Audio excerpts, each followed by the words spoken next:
This is Perch, and this is an interesting time capsule of an article. And I wanted to bring this to your attention and talk through it because some parts of it are absolutely true, still true today, and it's actually kind of fascinating to see how things haven't changed. The other parts, it's weird how people got really close to some of the answers and then backed away from it at the last minute. So this is from The Atlantic.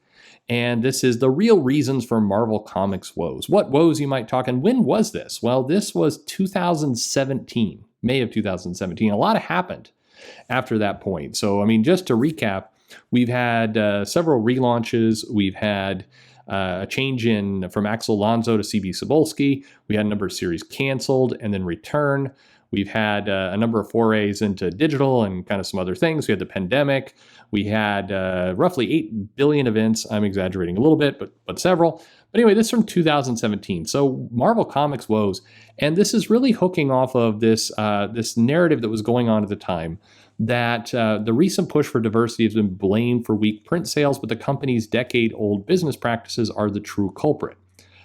This is by the way, I 100% agree with that sentence. The company's decades-old business practice are the true culprit. In many ways, absolutely, and we're going to get into it. But you might recall some of the background behind this was that there was this report that at the New York City Comic-Con, there was a retailer summit, and one of the retailers kind of shouted out, "You're pushing these diverse characters at us," and this led to David Gabriel making a statement about how diversity was people weren't accepting it, and then he kind of retracted that statement and went all around it. Diversity became a big thing in 2017 and 2018. And in many cases, it became the thing people wanted to fight about. And, Donald Trump is coming in, so you have that, people fighting over that kind of stuff. Suddenly, diversity is a big deal. Except it wound up disguising, I think, a lot of other problems. So getting into this article, let's check it out. So it says Marvel Comics have been having a rough time lately. Last year's Civil War II was a bust. It was. And then it's talking about, basically plummeting sales in 2017, if you remember that, which only one ongoing superhero title managed to sell more than 50,000 copies. Now, there's a little asterisk here.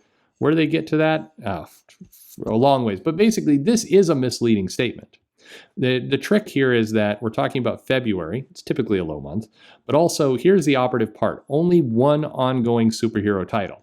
Well, if you're using that metric, that's almost nothing that Marvel does. The ongoing superhero title means we're not talking about an event. We're not talking about something that recently relaunched. It's anyway, it's just for what it's worth. Crossover events, Secret War Empire, blah, blah, blah, fascist Captain America, on and on. Marvel tried to get to the bottom of the problem with the retailer summit, stuck its foot in its mouth. And here's this sentence. What we heard was that people didn't want any more diversity. David Gabriel told an interviewer. They didn't want female characters out there. That's what we heard, whether we believe it or not. We saw sales of any character that was diverse, any character that was new, our female characters, anything that was not a core Marvel character, people were turning their nose up against. So he walked it back, and Marvel was pissed, and everything went on. But what's interesting is David Gabriel, who is, let's say, not somebody I think is a genius. This is probably the best way to put it. He basically described this very poorly, the whole thing.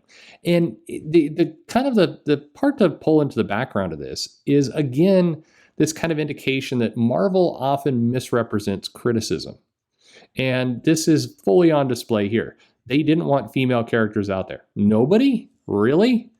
I mean, I'm sure there's a few, but no, that really, nobody's saying, let's get rid of Storm. In many cases, it's stop pushing, from these arguments going on in 2017, it was stop pushing Captain Marvel as the number one Marvel character, more powerful and better than any other Marvel character.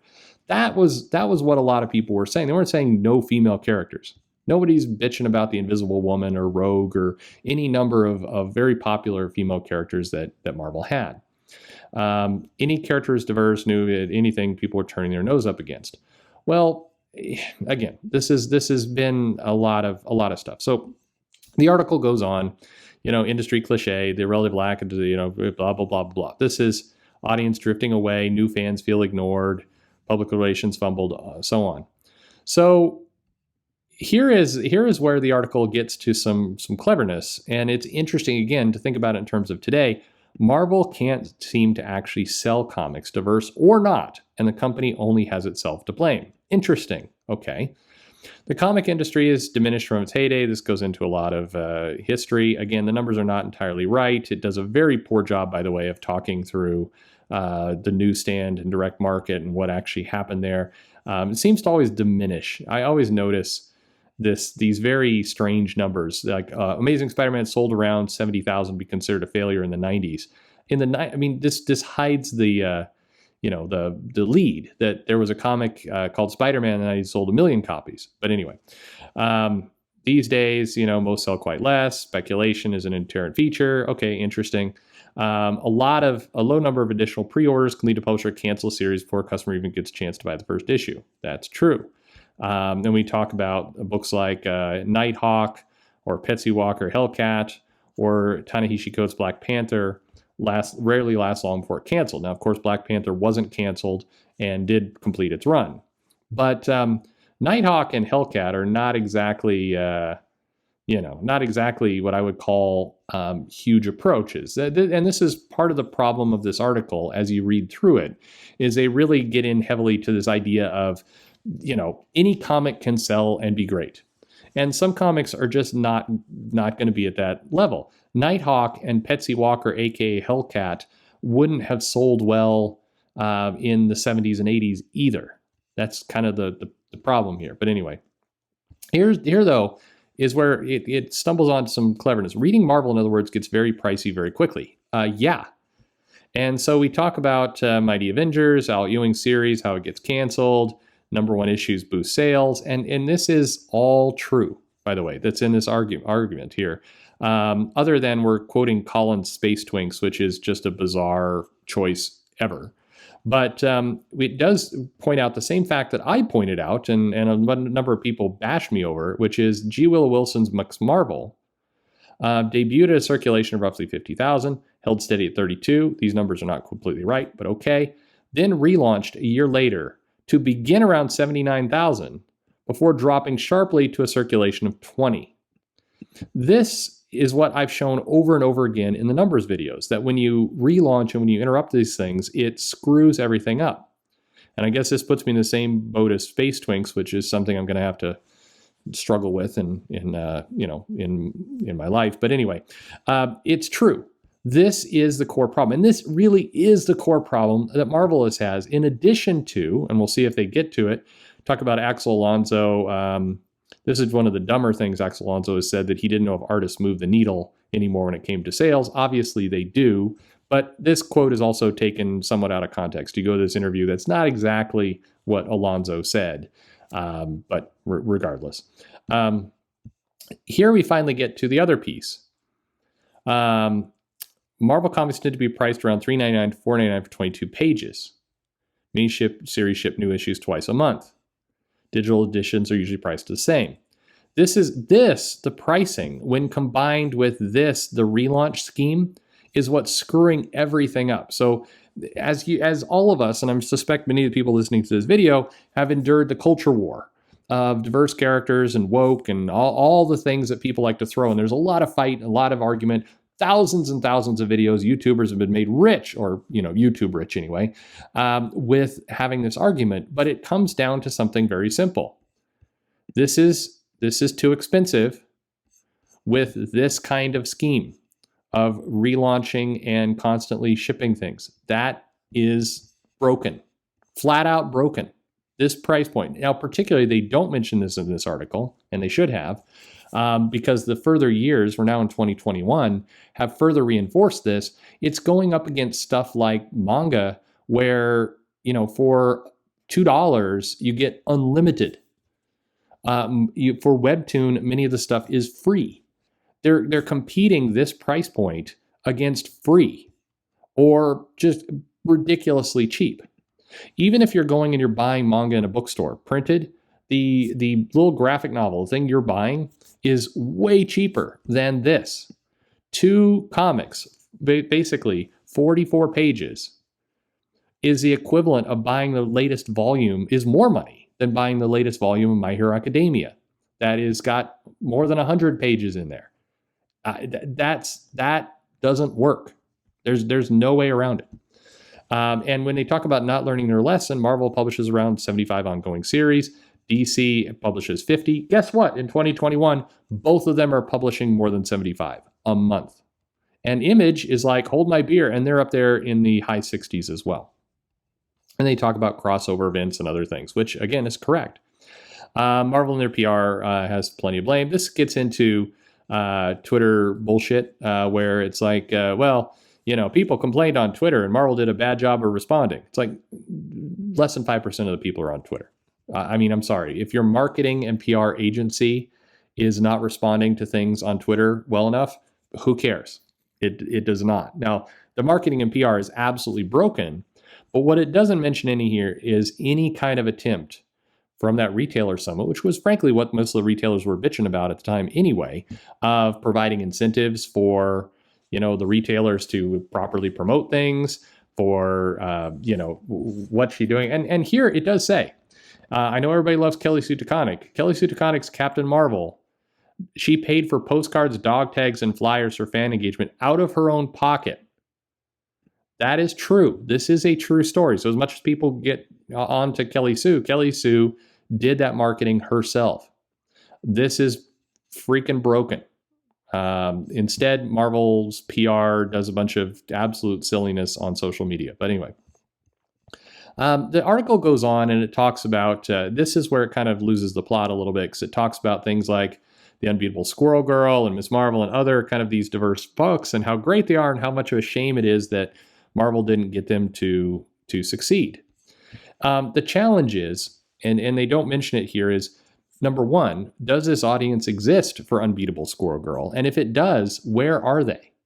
Because if we're just talking about Marvel should have just stuck with it, and, you know, Marvel may publish good books without full commitment for the company. Many of these books are being set up for failure. Absolutely. But where are they committing to? Where? We talk about it. This article talks about, we bring some other things in. Here is kind of where the article loses it.